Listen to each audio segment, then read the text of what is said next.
Bismillahirrahmanirrahim. Assalamualaikum warahmatullahi wabarakatuh. Apa kabar semuanya? Alhamdulillah, semoga semuanya sehat walafiat.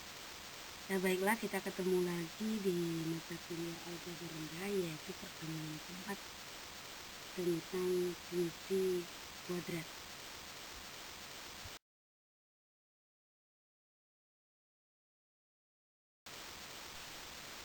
Apa bentuk umum dari fungsi kuadrat? Ya, ini mirip dengan persamaan kuadrat. Kalau persamaan kuadrat itu sama dengan 0. Nah, ini karena fungsi, maka bentuk umumnya adalah fx sama dengan ax kuadrat plus bx plus c.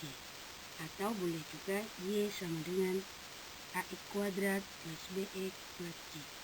A-nya tidak boleh 0. Kemudian A, B, C anggota bilangan real. Ya. Kita lihat misalkan yang pertama y sama dengan x kuadrat plus x ke 1. Dari sini kita peroleh A-nya 1, B-nya 1, C-nya juga 1. Atau contoh yang kedua, fx sama dengan 3x kuadrat negatif 2. Sini A-nya 3, B-nya 0, C-nya negatif 2. Betul, oke. Bisa dilanjutkan? Kemudian yang ketiga, fx sama dengan negatif 5x kuadrat negatif 3x. Di sini kita peroleh A-nya negatif 5, B-nya negatif 3, C-nya 0. Ya. Terakhir Y sama dengan X kuadrat. Di sini A-nya 1, B-nya 0, C-nya 0. Sudah jelas ya bentuk umum dari fungsi kuadrat.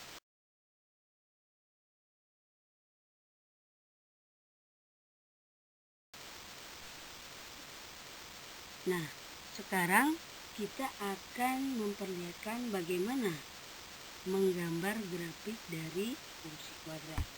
Secara umum, tahap-tahap di dalam menggambar grafik fungsi kuadrat itu yang pertama adalah menentukan titik potong dengan sumbu X, yaitu ketika Y-nya sama dengan 0. Kemudian yang kedua, menentukan titik potong sumbu Y ketika X sama dengan 0. Langkah selanjutnya menentukan titik ekstrim atau titik stasionernya atau titik puncaknya, yaitu min B per 2A, B kuadrat min 4AC per 4A. Ini bisa diperoleh ketika kalian waktu belajar persamaan kuadrat kan sudah pernah dibuktikan bahwa X itu sama dengan min B per 2A. Ya, jadi coba dilihat kembali. Ini X-nya, Y-nya bisa kita singkat min D per 4A atau B kuadrat min 4AC per 4A. Nah, ini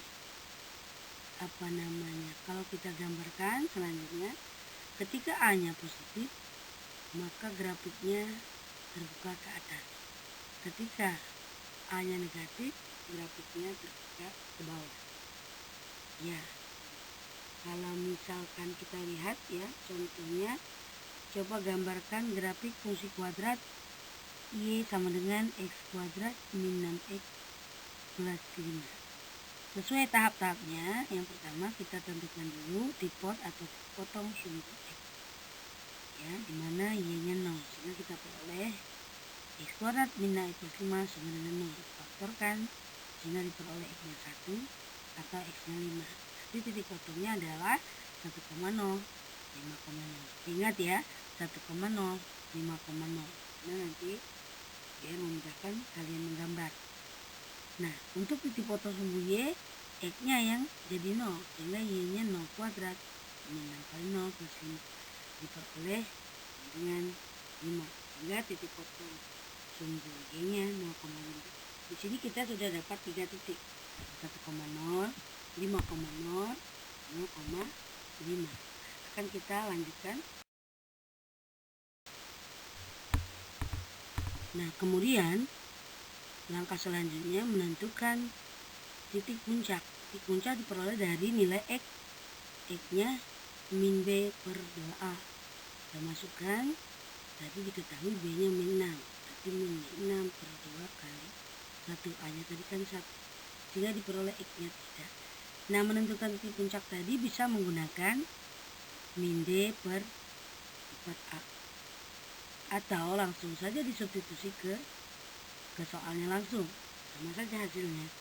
Y sama dengan langsung ya, X-nya kan 3, berarti 3 kuadrat menambah 3 plus 5, maka diperoleh hasilnya negatif 4. Sehingga titik stasionernya adalah 3, negatif 4. Tadi ada beberapa titik yang kita peroleh, titik potong sumbu E ya, yaitu 5,0, kemudian 1,0, titik potong sumbu Y tadi 0,5. Ini karena gambarnya kurang panjang, harusnya diteruskan, nanti akan memotong di 0,5. Nah, kelihatan ya. Nah, titik puncaknya berarti dia karena A-nya positif, maka grafiknya menghadap ke atas. Saya rasa tidak sulit, nanti akan dicoba.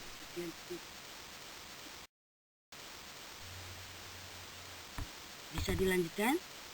Oke, kita lanjutkan ya. Nah, sekarang kita lihat bagaimana kedudukan garis terhadap grafik fungsi kuadrat. Artinya, ketika D-nya lebih dari 0, masih ingat D itu apa? Iya benar, diskriminan ya, B kuadrat min 4AC. Ketika dia diskriminan lebih dari 0, maka akar-akarnya kalau kita lihat kan penyelesaian X-nya atau titik potong sumbu X-nya kan ada X1 ada X2. Sehingga kalau digambarkan dia berpotongan pada sumbu X di 2 titik. Kemudian kalau D sama dengan 0, dia berpotongan di 1 titik.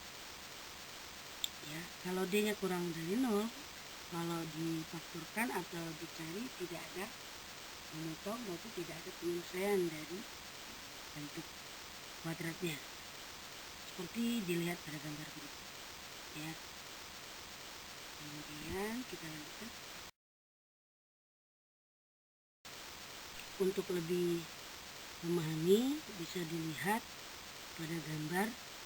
Ya, pada gambar terlihat jika D-nya kurang dari 0 akan memiliki 3 kemungkinan.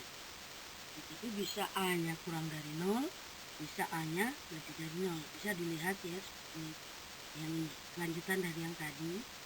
Jadi bisa memotong, bisa tidak memotong, bisa memotong di 1 titik, di 2 titik, atau tidak memotong.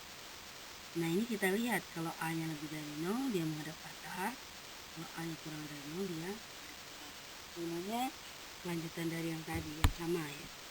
Nah, kita lihat di sini ada istilah nilai ekstrim. Nilai ekstrim itu sama dengan Y. Kalau ditanya nilai berarti yang ditanya Y, bukan X. Kalau penyebab ekstrim atau sumbu simetri itu X, ya, min B per 2A. Nilai ekstrimnya min D per 4. Ya, ini akan minimum jika A-nya lebih dari 0. Dia akan maksimum jika A-nya negatif kurang dari 0. Oke, yang materi kita terakhir yaitu hari ini ya, menentukan persamaan fungsi kuadrat. Nah, di dalam menentukan persamaan fungsi kuadrat itu ada 3 kemungkinan. Yang pertama, diketahui titik stasionernya atau titik puncaknya atau titik ekstrimnya. Maka yang kita gunakan adalah Y sama dengan A kali X min XP kuadrat isi P. XP itu sumbu simetri atau penyebab ekstrim. YP tadi adalah nilai ekstrim. Yang kedua, jika diketahui titik potong dengan sumbu X, yaitu X1,0 dan X2,0, maka rumusnya bisa dilihat. Yang terakhir, jika yang diketahui itu 3 titik ya, misalnya diketahui titik yang dilalui oleh fungsi kuadrat, misalkan katakanlah X1,Y1, X2,Y2, X3,Y3, maka kita gunakan itu umum saja karena tidak khusus 1 dan 2 ya, tapi umum aja Y sama dengan X kuadrat sampai X. Kita lihat contoh seperti ini. Jika nilai minimum negatif 2 untuk X sama dengan 3, lalu nilai fungsinya 16 untuk X sama dengan 5. Nah, berarti ini merupakan bentuk yang pertama. Bisa kita lihat seperti yang telah dibahas. Coba diperhatikan. Sini min 2 berarti YP-nya ya, X-nya sumbu simetri yaitu 3. Tinggal dimasukkan aja AX min 3 kuadrat min 2. Nah, tadi diketahui dia akan bernilai 0 untuk nilai fungsinya 16 untuk X sama dengan 0. Tinggal diganti X-nya 0, X-nya 16, tinggal diperoleh A-nya dulu. Tinggal dimasukkan, maka fungsi kuadratnya adalah Fx sama dengan 2 kali X min 3 kuadrat min 2. Nanti disederhanakan sini.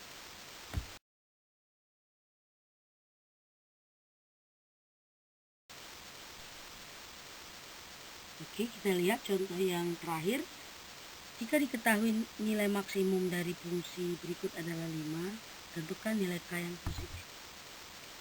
Kalau ditanya nilai maksimum, kalau diketahui nilai maksimum, berarti ini sama dengan yang tadi, nilai ekstrim, berarti itu Y-nya. Jadi Y-nya itu sama dengan 5. Sedangkan Y apa? Masih ingat? Iya benar, negatif D per 4A. D itu B kuadrat min 4AC. Tinggal dimasukkan aja.